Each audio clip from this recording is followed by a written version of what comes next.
16 years में 12 playoffs, 11 finals and 5 IPL trophies. इतने शानदार अचीवमेंट्स होने के बाद भी इस साल के आईपीएल में इस टीम ने बॉटम ऑफ द टेबल पर फिनिश किया और ये इस साल के आईपीएल से पहली एलिमिनेट होने वाली टीम भी थी। और ये कोई और टीम नहीं बल्कि आईपीएल की मोस्ट सक्सेसफुल टीम सीएसके है। पहली बार ऐसी संभावना नजर आ रही है कि चेन्नई लास्ट फिनिश करे। ये एक दौर का अंत माना जाए। सन्नाटा है, ये सही है, दिल टूटे वो भी सही है, पर जो चीज नहीं हुई है सही वो है खेल वीरू खेले नहीं है सही। आज ये सीएसके टीम मैंने कभी नहीं देखी ऐसे स्ट्रगल करते हुए। ये टीम बहुत बड़ी टीम रही है, लेकिन जब ऑक्शन में गए आपने वो बड़े खिलाड़ियों को तो नाम लिया, ऋषभ को नहीं लिया, केएल को नहीं लिया।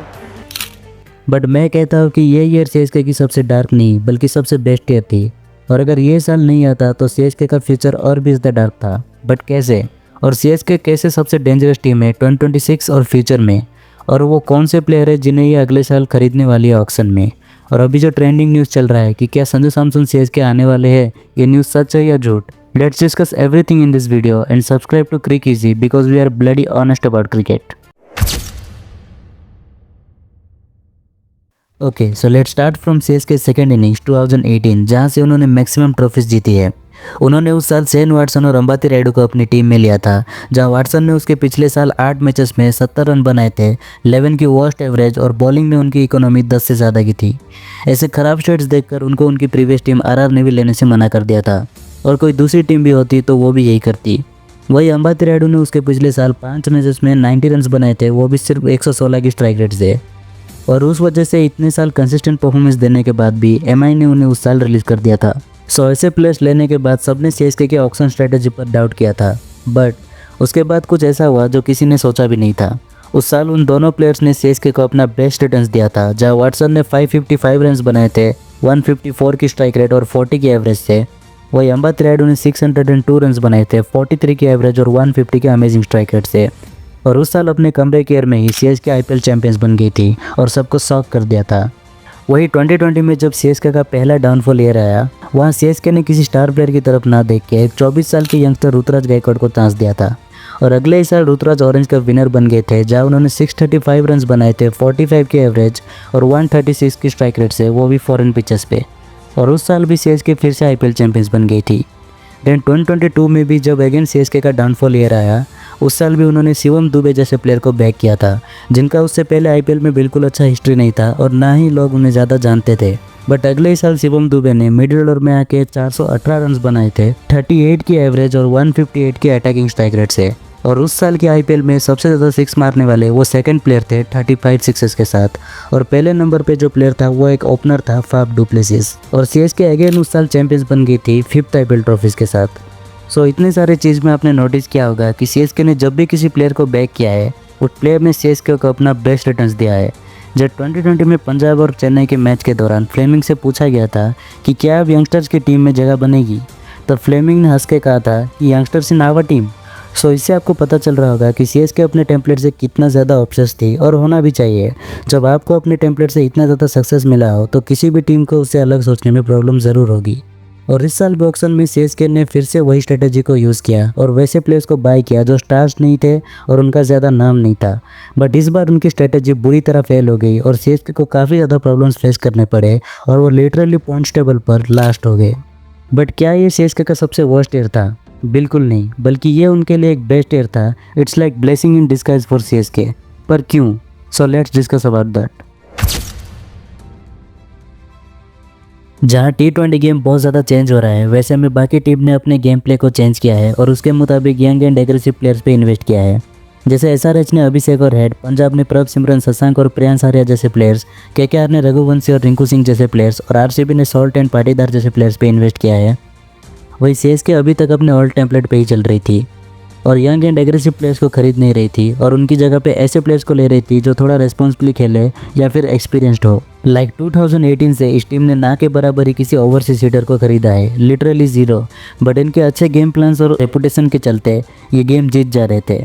बट वो एक लॉन्ग टर्म के लिए अच्छी बात नहीं थी। जो मैंने कहा था कि इतना ज़्यादा ख़राब साल क्यों अच्छा है सीएसके के लिए, इसका बेस्ट एग्जांपल है ये 2024 जो सीएसके का एकदम मिड सीजन था, ना ही ज़्यादा अच्छा ना ही ज़्यादा बुरा।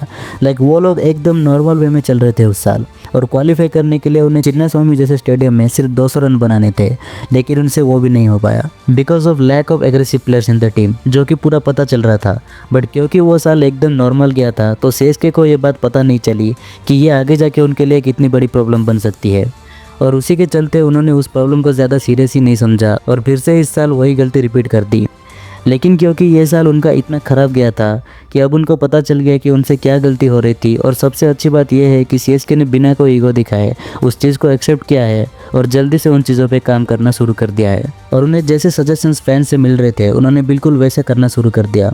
यंगस्टर्स को लाने को कहा गया तो उन्होंने सीधे एक 17 साल के यंग और एग्रेसिव प्लेयर आयुष मात्रे को चांस दिया। टीम में कभी ओवरसीज हिटर नहीं होते थे तो उन्होंने 21 ईयर यंग डेवल ब्रेविस को चांस दिया।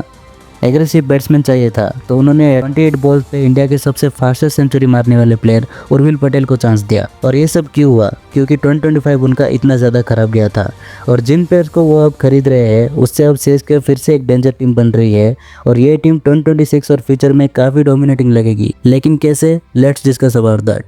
और वीडियो के एंड में हम डिस्कस करेंगे कि वह कौन से प्लेयर रिलीज़ करने वाले हैं जिससे उन्हें ज़्यादा पैसे मिलेंगे, और उसमें से तो एक शॉकिंग नेम भी है, और किन प्लेयर्स को खरीदने वाले हैं वो भी डिस्कस करेंगे। और मैं काफ़ी इंटरेस्टिंग प्लेयर सजेस्ट करूंगा, सो वीडियो को पूरा देखिए। ऋतुराज गायकवाड एंड आयुष मात्रा एज ओपनर्स काफ़ी ज़्यादा बैलेंस्ड और डेंजर पेयर है, क्योंकि गायकवाड काम वे में गैप्स फाइंड करते हैं, वही आयुष मात्रा एग्रेसिव और एरियल शॉट ज़्यादा खेलते हैं, तो ये फायर एंड आइस की जोड़ी काफ़ी ज़्यादा अच्छी लगेगी। एंड ऋतुराज गायकवाड को ओपनिंग ही करना चाहिए, उसके नीचे नहीं, क्योंकि वो लिमिटेड फील्ड में गैप्स फाइंड करते हैं और उन्हें सेट होने का टाइम भी मिलता है। बट अगर वो नीचे ओपन फील्ड में आएंगे तो उन्हें ना ही सेट होने का टाइम मिलेगा और वो अपनी ही स्ट्रेंथ को बैक नहीं कर पाएंगे। Shivam Dubey, Urvil Patel and devil Brevis in the middle order एक काफ़ी डेंजरस लाइनअप है, और ये तीनों ही काफ़ी एग्रेसिव खेलते हैं और स्पिन अच्छा खेलते हैं। जहाँ डेवल ब्रेविस के पास जो हार्ड हिटिंग एबिलिटी है उससे वो नीचे आके भी क्विक सिक्सेस मार के मैच को फिनिश कर सकते हैं। वही उर्विल पटेल के पास काफ़ी अच्छे शॉट से क्विक रन्स बना के वो ओपोनेंट पे प्रेशर डाल सकते हैं। वही शिवम दुबे को नंबर 4 से नीचे नहीं आना चाहिए, बिकॉज पहली बात तो वो एक डेथ ओवर बैट्समैन बिल्कुल भी नहीं है, और नंबर 4 पे उन्होंने बेस्ट परफॉर्मेंस दिया है, जहाँ के वो सेट होने के बाद मिडिल ओवर्स में सिक्सेस मार सकते हैं। और सीएसके अगर उनसे कंसिस्टेंटली नंबर 4 पे बैटिंग कराए तो वो बहुत ज़्यादा अच्छा परफॉर्मेंस देंगे, और अगर ऐसा हुआ तो मिडिल ओवर में इस अटैकिंग लाइनअप के साथ सीएसके दूसरे टीम्स को काफ़ी डोमिनेट करेगी। अब आते हैं लोअर ऑर्डर पे, जहाँ उनके पास रविंद्र जडेजा और एमएस धोनी जैसे एक्सपीरियंस्ड प्लेयर है। इस साल के एंड में काफ़ी अच्छी बात यह हुई है कि जडेजा ने इंटेंट दिखाया है, उन्होंने ज़्यादा से ज़्यादा बाउंड्री मारी है या फिर बाउंड्री मारने के चक्कर में आउट हुए हैं, लेकिन बॉल ज़्यादा वेस्ट नहीं किया है, और इसी इंटेंट के साथ वो अगले साल भी बैटिंग करेंगे। And Jadeja is a very smart batsman, उनको पता है कि कौन से टाइम पे कैसे बैटिंग करना चाहिए। And finally MS Dhoni. लोग बहुत लोग कहेंगे कि एमएस धोनी ये एमएस धोनी वो, बट अगर आपके कुछ प्लेयर्स नहीं चले तो ठीक है, बट सारे ही प्लेयर्स ना चले तो उनके पास और कोई ऑप्शन नहीं है स्लो खेलने के अलावा। यहाँ कोई और बैट्समैन भी होता तो वो भी ऐसे ही बैटिंग करता। एमएस धोनी नेम छोड़ दो, बट अगर एक नॉर्मल प्लेयर की तरह भी उन्हें देखो तो उनसे अच्छा कीपिंग आज भी आईपीएल में कोई नहीं कर रहा है, और एंड में आके वो सिक्सेस भी मार पा रहे हैं। उनकी जगह अगर कोई और प्लेयर भी होता तो इससे ज़्यादा क्या ही कंट्रीब्यूट कर देगा वो टीम के लिए। It's that simple.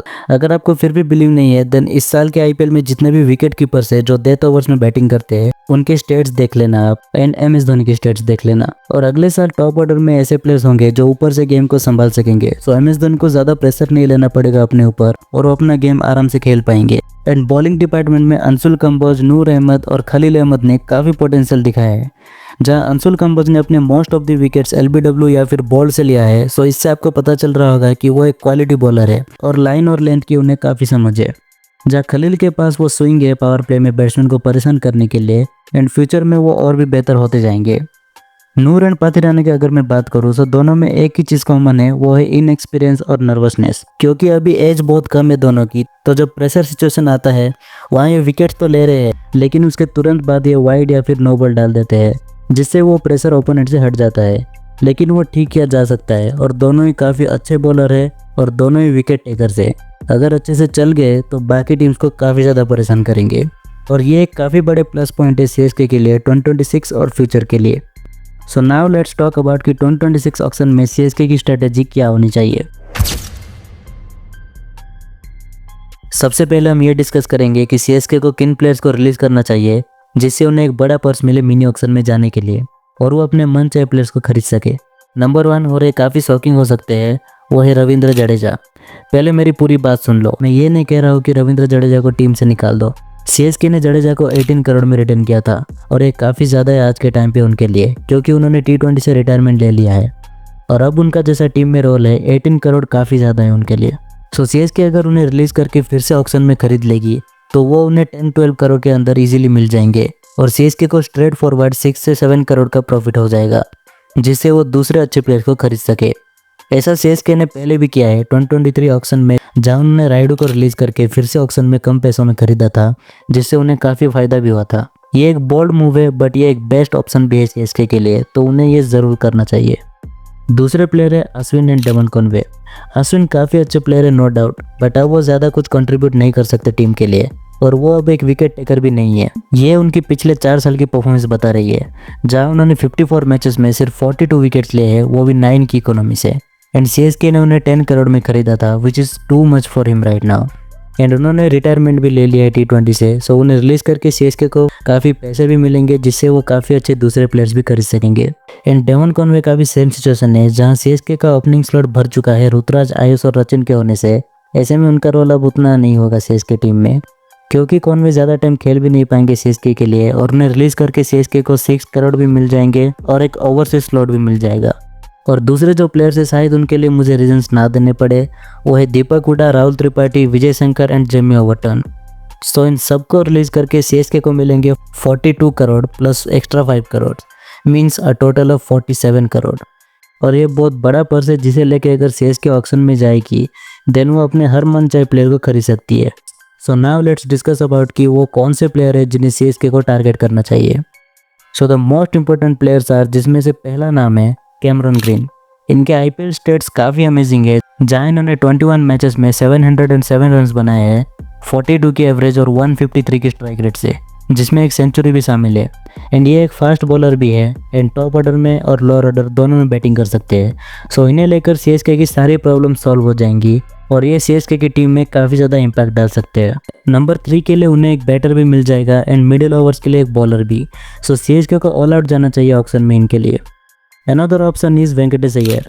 इनके ऊपर केकेआर ने काफ़ी बड़ा अमाउंट इन्वेस्ट किया था और उनका परफॉर्मेंस बहुत ज़्यादा खराब था इस साल। सो इसके चलते केकेआर इन्हें ज़रूर रिलीज करेगी एंड ये काफ़ी अच्छा ऑप्शन है सीएसके के लिए। नंबर 3 पे बैटिंग कर सकते हैं एंड इनके पास वो आईपीएल एक्सपीरियंस भी है और पास्ट में उन्होंने काफ़ी रन्स भी बनाए हैं इंपॉर्टेंट मैचेस में। सीएसके को एक अटैकिंग बॉलर की काफ़ी ज़रूरत है और ये धोनी ने भी इंटरव्यू में कहा था। सो उनके लिए बेस्ट ऑप्शन होंगे टी नटराजन एंड मोहम्मद शमी। नटराजन को डीसी ने 11 करोड़ में लिया था, लेकिन सिर्फ एक मैच खिला के पूरे सीजन बिठा के रखा एंड ऐसा लग रहा था कि उनके ऊपर डीसी की मैनेजमेंट कुछ ज़्यादा इंटरेस्ट नहीं दिखा रही है। सो चांसेस है कि उस अमाउंट के चलते डीसी उन्हें रिलीज कर दे एंड सीएसके के लिए ये एक बेस्ट ऑप्शन होंगे डेथ ओवर्स के लिए, जो पातिराना के साथ मिलकर काफ़ी ज़्यादा परेशान कर सकते हैं दूसरे टीम्स को। और चेपॉक टी नटराजन का होम ग्राउंड भी है। और अगर बात करूं मोहम्मद शमी की, देन एसआरएच ने भी उनके ऊपर काफ़ी पैसे इन्वेस्ट किए थे, लेकिन इस साल उन्होंने वर्स्ट परफॉर्मेंस दिया है, जहां उन्होंने 9 मैचेस में सिर्फ 6 विकेट्स लिए हैं, वो भी 12 की इकोनॉमी से। सो बहुत ज़्यादा चांसेस है कि उन्हें एसआरएच रिलीज कर देगी एंड वो भी एक काफ़ी अच्छा ऑप्शन है सीएसके के लिए, जहां उन्हें पावर प्ले में एक एक्सपीरियंस्ड बॉलर मिल जाएगा with lots of swing power, जहां ये अंशुल कंबोज के साथ काफ़ी अच्छी पार्टनरशिप कर सकते हैं बॉलिंग में। और अगर अश्विन के रिप्लेसमेंट की बात करूं, देन सीएसके के लिए बेस्ट ऑप्शंस होंगे मयंक मार्कंडे, राहुल चहर एंड रवि बिश्नोई। तीनों ही इंडियन स्पिनर है और काफ़ी एक्सपीरियंस्ड भी है, लेकिन इनकी तरफ उनकी टीम्स ने बिल्कुल इंटरेस्ट नहीं दिखाया इस साल और इनके भी रिलीज होने के चांसेस काफ़ी ज़्यादा है। सो इनमें से अगर किसी एक को भी सीएसके ले लेती है तो सीएसके को काफ़ी ज़्यादा मदद हो जाएगी। सो इनमें से किसी एक को ज़रूर लेना चाहिए सीएसके को, क्योंकि इन तीनों का रिकॉर्ड चेपॉक में काफ़ी ज़्यादा अच्छा है, खास करके राहुल चहर का। सो जहाँ भी स्पिन ट्रैक्स मिलेंगी सीएसके इन्हें खिला सकती है, जहाँ ये नूर अहमद के साथ मिलकर मिडिल ओवर्स में दूसरे टीम को बहुत मुसीबत में डाल सकते हैं। और जो एक्सपेक्टेशंस अश्विन से पूरे नहीं हुए वो इन स्पिनर से ज़रूर पूरे होंगे। सो ये तो थे कुछ बड़े ऑप्शन सीएसके के लिए, लेकिन अभी कुछ और बैकअप ऑप्शंस की अगर मैं बात करूँ तो सीएसके के लिए बेस्ट ऑप्शंस होंगे। बॉलिंग में इनके पास ऑप्शंस है Kyle Jameson and Jacob Duffy. दोनों ही न्यूजीलैंड के फास्ट बॉलर्स है और लंबे हाइट के हैं, और चेपॉक के पिच पे जैसे आपको पता है कि लंबे बॉलर्स को काफ़ी हेल्प मिलती है। एंड दोनों की इकोनॉमी 8 की है और विकेट टेकर्स भी है। सो सीएसके को इनमें से किसी एक को ज़रूर खरीदना चाहिए अगर उन्हें दूसरे बड़े प्लेयर्स नहीं मिले तो। बैटिंग ऑप्शन है Ben Duckett and Finn Allen. दोनों ही काफ़ी एक्सप्लोसिव बैटर्स है और ये दोनों अपनी नेशनल टीम के लिए प्लेइंग 11 में रहते हैं एंड दोनों का स्ट्राइक रेट 150 से ज़्यादा का है। सो सीएसके को इन्हें एज ए बैकअप ज़रूर देखना चाहिए। Another options are Will Jacks and Glenn Maxwell. Will Jacks की परफॉर्मेंस उतनी खास नहीं रही इस साल और चांसेस कम है, लेकिन शायद उन्हें एमआई रिलीज कर दे। सो सीएसके को इन्हें ज़रूर खरीदना चाहिए या फिर ये ट्रेड भी कर सकते हैं उन्हें, जिससे उन्हें एक नंबर 3 के लिए बैट्समैन भी मिल जाएगा और ये पार्ट टाइम स्पिन भी कर सकते हैं। So Will Jacks is also very good option for CSK and Glenn Maxwell. अगर पंजाब इन्हें रिलीज कर देगी देन सीएसके को डेफिनेटली इनको खरीदना चाहिए एंड ये एक बड़े मैच के प्लेयर भी है और इनके पास काफ़ी एक्सपीरियंस है जो सीएसके को ज़रूर ट्राई करना चाहिए इनके लिए। And the last option are Prithvi Shaw and Jonny Bairstow. Prithvi Shaw के पास आईपीएल एक्सपीरियंस भी है और इनका कैरियर स्ट्राइक रेट 147 का है विच इज़ वेरी गुड। तो ये भी एक काफ़ी अच्छे बैकअप ऑप्शन है सीएसके के लिए। एंड जॉनी बेयरस्टो, उनके पास वो आईपीएल एक्सपीरियंस है और रिसेंटली उन्होंने काफ़ी अच्छा परफॉर्मेंस दिया है प्ले ऑफ्स में और वो सीएसके के दूसरे फ्रेंचाइज के लिए भी खेलते हैं एंड काफ़ी एक्सप्लोसिव बैट्समैन भी है। So is a very good option for CSK at number 3। तो ये कुछ बेस्ट ऑप्शंस मैंने बता दिए और अगर आपको लगता है कि मैंने किसी प्लेयर को मिस कर दिया देन आप कमेंट करके ज़रूर बताना कि कौन से वो प्लेयर्स है जिन्हें सीएसके को टारगेट करना चाहिए। And finally let's talk about Sanju Samson, जिनके लिए आपने ये पूरा वीडियो देखा है। सो इस साल जब संजू की जगह पे रियान पराग को आरआर का कैप्टन बनाया गया था पूरे सीजन और Sanju Samson as impact player खेल रहे थे एंड फिर इंजरी के चलते बाहर भी हो गए थे। सो काफ़ी ज़्यादा रूमर्स चल रहे थे कि शायद संजू और राहुल द्रविड़ के बीच में कुछ प्रॉब्लम चल रहा है एंड इसलिए संजू को आरआर में रहने की इच्छा नहीं है और सीएसके उन्हें अगले साल ट्रेड करेगी एमएस धोनी के फ्यूचर रिप्लेसमेंट के लिए। एंड ये न्यूज़ भी और ज़्यादा वायरल हो गई जब संजू सैमसन ने अपने इंस्टा पे एक पोस्ट किया था ये कैप्शन लिख के टाइम टू मूव। सो सब अपनी थ्योरी बनाने लगे कि शायद ये सीएसके में जाने की हिंट है क्योंकि वो जो लाइन क्रॉस कर रहे हैं वो भी येलो है and all that stuff. But सच क्या है? देखो, हुआ ये है कि पहले किसी फैन ने ये एक थ्योरी बना ली कि संजू एंड राहुल की कंट्रोवर्सी ब्ला ब्ला, फिर उसे देख के और भी लोगों ने इसे वायरल कर दिया और ख़ास करके ये न्यूज़ बस फैंस की तरफ से आ रही है। अगर ये न्यूज़ किसी इनसाइड सोर्स चैनल की तरफ से आ रही होती तो थोड़ा यकीन भी कर सकते थे और मैं तो कभी ऐसे फैंस के रिमोर्स पे बिलीव ही नहीं करता। रिमोर्स तो फैंस ने ये भी किया था कि ऋषभ पंत, ईशान किशन, केएल राहुल या फिर रोहित शर्मा सीएसके आने वाले हैं। बट हुआ क्या? ऑक्शन में उनके लिए सीएसके ने एक बार भी बिड नहीं किया। सो ये सब बस रूमर से फैंस के सेटिस्फाई होने के लिए और क्रेज बढ़ाने के लिए, उससे ज़्यादा और कुछ भी नहीं। इन रूमर्स पे ज़्यादा बिलीव नहीं किया जा सकता और ये सब सेंसलेस है। और वैसे भी संजू सैमसन को आरआर ने बनाया है, इतने छोटे एज से उनको बैक किया है एंड कैप्टनसी भी दी है ताकि वो फ्यूचर में कैप्टन रह सके, तो वो क्यों ही उनको ट्रेड करेंगे। एंड संजू के अलावा उनके पास ऐसा कोई ऑप्शन भी नहीं है कि वो उन्हें ट्रेड करके किसी और की तरफ देख सके। और हमें ये नहीं भूलना चाहिए संजू इंजरी की वजह से बाहर थे ज़्यादा टाइम और वो इंजरी भी मैच के टाइम हुआ था सबके सामने, ऐसा नहीं कि सडनली उनकी इंजरी अनाउंस कर दी। सो इट्स सिंपल कि ये बस एक फैंस थ्योरी है और 90% चांस है कि ऐसा कुछ होने वाला नहीं है। So that's it. अदरवाइज हमें नवंबर तक वेट करना चाहिए जहां सब कुछ क्लियर हो जाएगा। एंड इस वीडियो को लेके आपका क्या ओपिनियन है एंड कौन से प्लेयर है जिन्हें आप सजेस्ट करना चाहते हैं, कमेंट करके ज़रूर बताना। और संजू सैमसन के न्यूज़ को लेकर आपका क्या ओपिनियन है वो भी ज़रूर बताना। And don't forget to subscribe to Crick Easy because we are bloody honest about cricket.